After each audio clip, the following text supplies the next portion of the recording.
Bonjour à tous. Alors, sur cette vidéo, je voudrais réagir. Pourquoi en réalité, il n'y a que très peu de temps que vous voyez à la télévision, et encore c'est très timide, des journalistes s'emparer de la question agricole en disant qu'on est dans un tournant, qu'on est dans une crise agricole au niveau français, mais plus largement, hein. Même au niveau européen, même la crise elle est mondiale au niveau agricole. Je pense à des pays notamment comme l'Inde, où plus de 25 millions de paysans se sont suicidés en 20 ans, chose vraiment irréaliste. Et ben c'est tout simplement parce que le système il est noyauté par le syndicat et l'agroalimentaire, et la vérité du terrain elle est masquée. Et alors ce qui pose encore un problème supplémentaire, c'est que dans la culture agricole, dans la mentalité agricole, on sait qu'il n'y a pas de marge, dans un tas de productions, on sait qu'il n'y a plus de marge, et ce depuis des années, que ce soit le poulet, le canard, le lapin, la production laitière ou la viande bovine, ou le mouton. Mais la grosse difficulté qu'on rencontre dans notre profession, c'est que quand on demande à des gens de témoigner, personne ne veut témoigner. C'est-à-dire que, moi je trouve que c'est naturel de dire, bon ben voilà, comme un chef d'entreprise, hein, il a monté son entreprise, il fabrique des pneus. Bon ben, si à un moment donné, pour des raisons économiques, le marché mondial se renverse, il est très concurrencé et il ne fait plus de marge sur ses pneus, ben, il ne va pas dire qu'il gagne de l'argent à vendre des pneus puisqu'il ne fait plus de marge. Bon, ben, il met un article dans la presse par lequel il ne fait plus de marge, il dépose son bilan et il arrête. Ça me paraît naturel. Mais en agricole, c'est pas comme ça que ça se passe. En agriculture, la fierté et l'orgueil empêchent les gens de dire la vérité.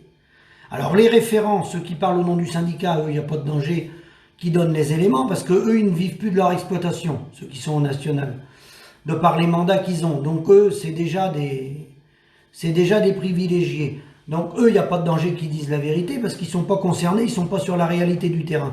Mais même ceux qui sont sur le terrain, vous ne verrez pas les agriculteurs vous dire, ou très peu, vous allez en trouver, mais c'est une minorité, ils ne vous diront pas qu'ils se prélèvent 300 euros, 400 ou 1000 euros ou 1100 euros. Parce que se prélever 1000 euros, 1100 euros ou 1300 euros, avec 80 heures semaine, 7 jours sur 7, et 300 000 à 400 000 euros d'investissement, ben, quand j'en vois qui disent que les gens en agriculture sont jaloux, ben là la connerie elle va loin. Parce que être jaloux de quelqu'un qui va se prélever 1300 ou 1500 euros par mois pour ceux qui y arrivent, avec 400 000 ou 500 000 euros d'investissement sur le dos, qu'il va falloir 30 ans pour les rembourser s'ils sont remboursés, ben, je sais pas de quoi on peut être jaloux. On peut être jaloux de la connerie, oui. Oui, ça, la connerie, on peut en être jaloux, oui. Donc, cette absence de vérité,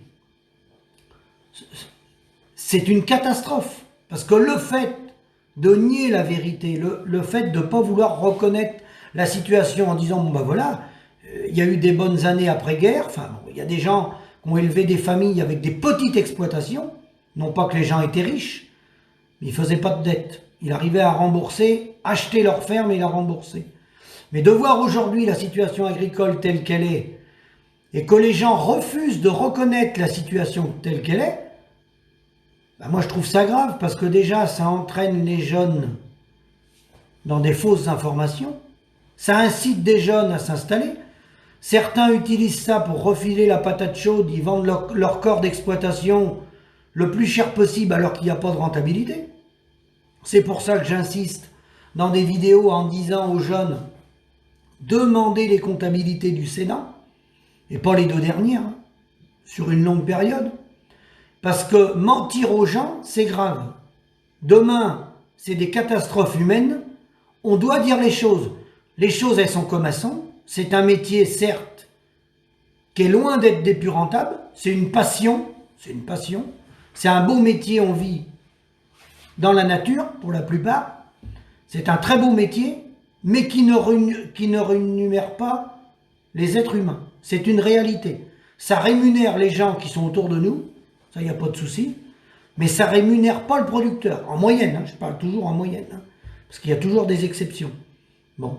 Voilà la réalité. Alors, ce qui nous pose un problème, c'est que personne veut mettre les chiffres sur la table et dire la situation telle qu'elle est. Alors, le fait de nier la réalité induit des jeunes en erreur, et derrière, il y a la catastrophe. Et après, les jeunes nous appellent, ils disent, voilà, on s'est fait piéger, il y a 4 ans qu'on est installé, 5 ans, 7 ans, 8 ans, on pensait avoir quelques années de difficiles, et on pensait se prélever et bien gagner notre vie, et pouvoir se faire remplacer. Les remplacements, faut pas y compter en élevage. On se remplace que par soi-même, hein, ou par la famille, mais il n'y a pas d'argent pour payer du salariat. Voilà la réalité des choses. Donc, c'est comme ça, faut l'admettre, mais faut le dire. Ne pas le dire, c'est faire tourner les outils de transformation autour de nous, enrichir les autres autour de nous, et continuer à valider l'appauvrissement des paysans. Et ça, c'est pas normal. À bientôt.